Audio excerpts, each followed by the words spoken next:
नमस्कार, हम अफरोज। दोपहर 3 बजे के भोजपुरी समाचार में स्वागत बा। सबसे पहले प्रमुख समाचार।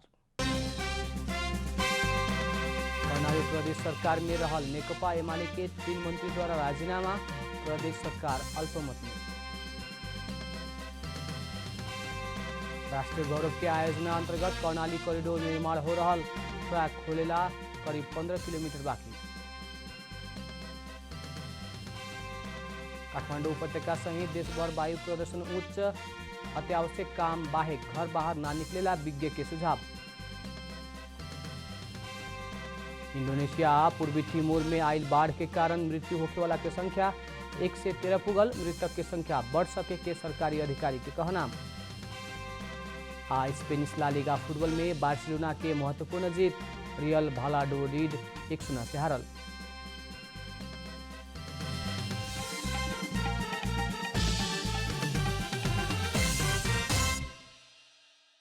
अब पूरा समाचार।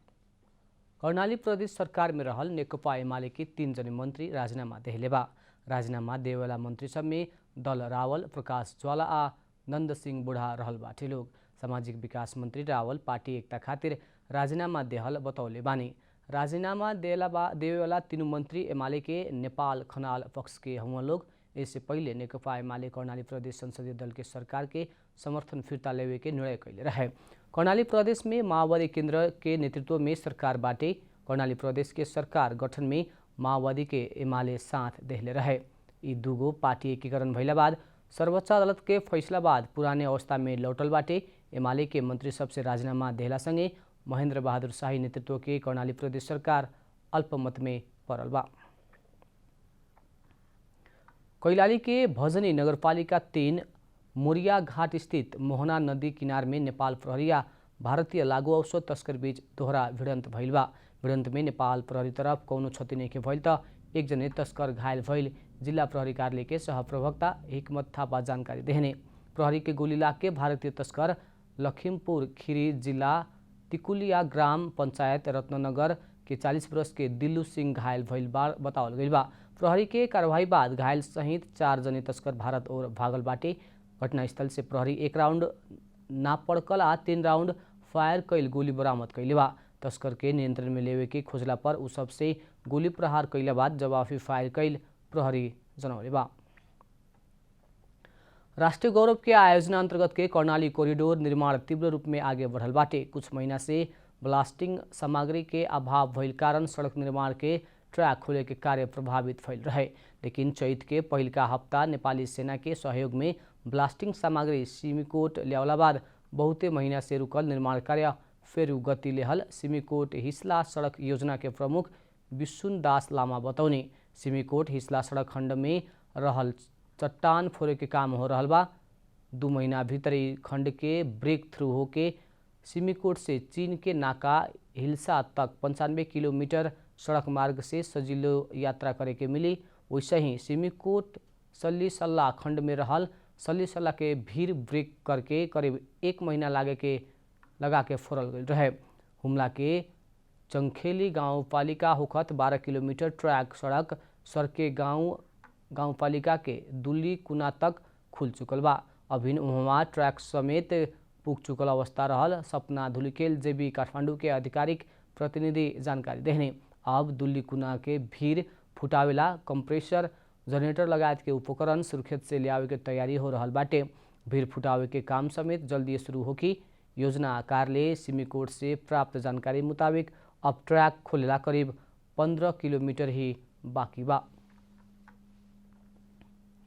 काठमाडौँ सहित देशभर वायु प्रदूषण बढ़ला संगे अत्यावश्यक काम बाहेक घर बाहर ना निकलेला जनस्वास्थ्य विज्ञ सब सुझाव देहले बा।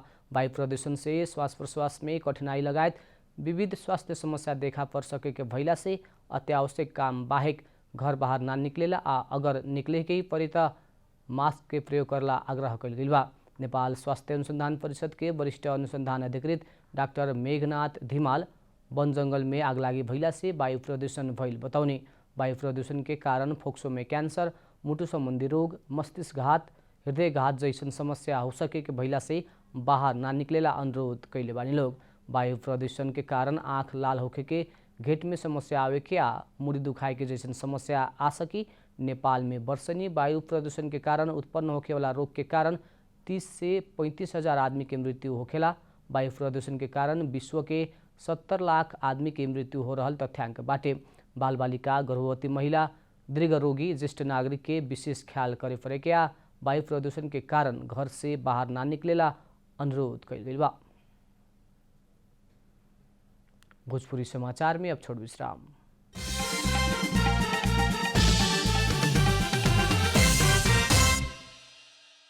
भोजपुरी समाचार में अब थप समाचार।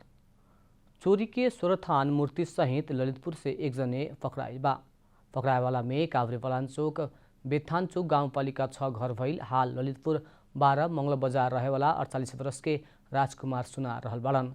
पकड़ाइल सुनार चैत 13 गते रात के ललितपुर 16 धौलग बजार स्थित माइकल साक्य के मूर्ति बनावे वाला कारखाना से 16 गो मूर्ति चोरी करके फरार रहल। महानगरीय प्रहरी परिषद के प्रवक्ता प्रहरी उपरीक्षक प्रज्वल महर्जन बतौलन। प्रहरी उनकरा साथ से चोरी भइल सब मूर्ति सब बरामद कैले बा। पकड़ाइल सुनार पर जिला अदालत ललितपुर से 5 दिन के म्याद थप करके अनुसंधान हो रहल प्रहरी जनौले बा।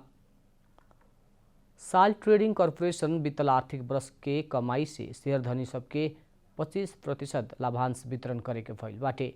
कंपनी के पिछलिका संचालक समिति के बैठक से शेयरधनी सबके 20% बोनस शेयर आ कर प्रायोजन समेत करके 5% नगद लाभांश वितरण करे के प्रस्ताव कैले बा।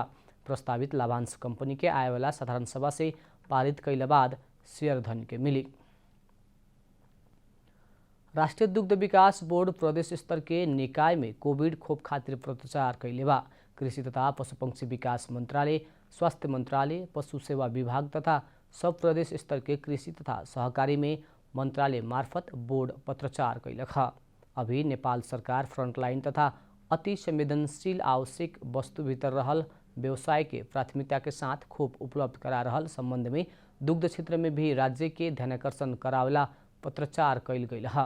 देशभर के करीब 6000 काउंटर तथा उद्योग में रोजाना काम कर रहल करीब 30,000 उद्योगी तथा कामदार तथा 5 लाख किसान के खोप के व्यवस्थापन आ सहजीकरण कर देवेला भी बोर्ड कृषि तथा पशुपक्षी विकास मंत्रालय मार्फत अनुरोध कैले बा। अब आर्थिक समाचार। आर्थिक समाचार के साथ में अर्घाखाँची ओपीसी सिमेन्ट सबैभन्दा स्तरीय सिमेन्ट।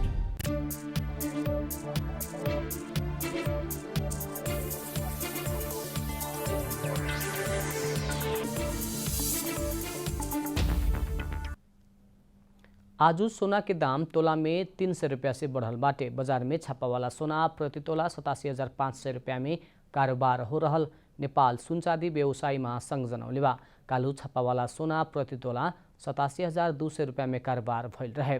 आजू तेजाबी सोना प्रति तोला 87,050 रुपया में कारोबार हो रहल बा। चांदी प्रति तोला 1,235 रुपया में कारोबार हो रहल बा। अंतर्राष्ट्रीय बाजार में दाम बढ़ के सोना प्रति औंस $1,737 हाराहारी में कारोबार हो रहल बा। भोजपुरी समाचार में अब छोट विश्राम।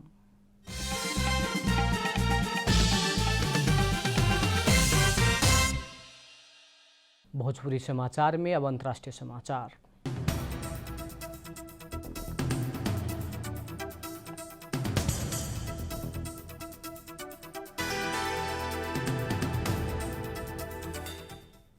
इंडोनेशिया आ पूर्वी टिमोर में बाढ़ा भूस्खलन के कारण जान गंवावेला के संख्या 113 पुगल बाट। लगातार वर्षा बाद शनिचर के आइल बाढ़ा भूस्खलन के कारण अभी तकले कम्ती में 113 जने के जान गइल ह।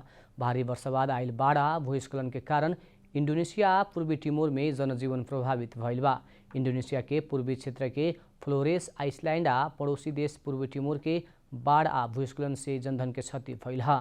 उद्धारकर्मी सब अभी भी प्रभावित के उद्धार प्रयास जारी रखले बा। मृत्यु होखेवाला के संख्या और बढ़ सके के सरकारी अधिकारी सब बतौले बा।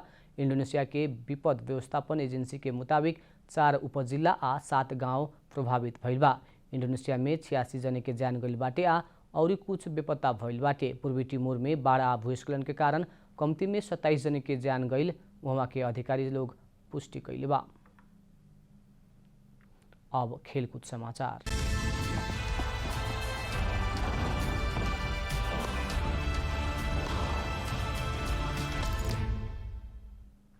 स्पेनिश ला लीगा फुटबॉल अंतर्गत कालू राति भइल खेल में रियल भालाडोलिड पर 1-0 के जीत निकालत बार्सिलोना दोसर स्थान में पुगल बा।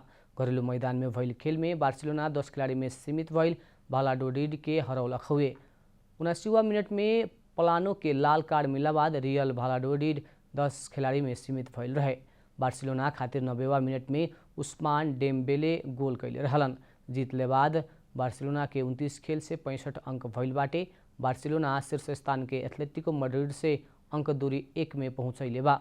ई संगे उपाधि होड़ में बार्सिलोना अपन दावी के मजबूत कैले बा। समान खेल से शीर्ष स्थान में एथलेटिको मैड्रिड के 66 आ तेसर स्थान के रियल मैड्रिड के 63 अंक भइल बा। अंत में प्रमुख समाचार फिर एक बेर। कर्णाली प्रदेश में रहल नेकपा एमाले के 3 मंत्री द्वारा राजीनामा, प्रदेश सरकार अल्पमत में। राष्ट्रीय गौरव के आयोजना अंतर्गत कर्णाली कॉरिडोर निर्माण हो रहा, ट्रैक खोलेला करीब 15 किलोमीटर बाकी। काठमाडौँ उपत्यका सहित देशभर वायु प्रदूषण उच्च, अत्यावश्यक काम बाहेक घर बाहर ना निकलेला विज्ञ के सुझाव। इंडोनेशिया पूर्वी तिमोर में आयल बाढ़ के कारण मृत्यु होने वाला की संख्या 1 से 13 पुगल, मृतक की संख्या बढ़ सके के सरकारी अधिकारी के कहना। आज स्पेनिश ला लीगा फुटबॉल में बार्सिलोना के महत्वपूर्ण जीत, रियल भालाडोलिड 1-0 से हारल।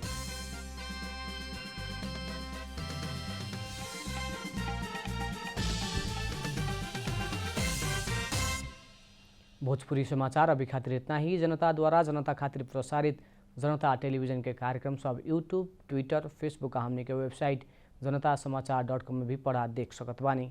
सूचना में अपने के सहभागिता, समय में समाचार हमने के प्रतिबद्धता। प्रणाम।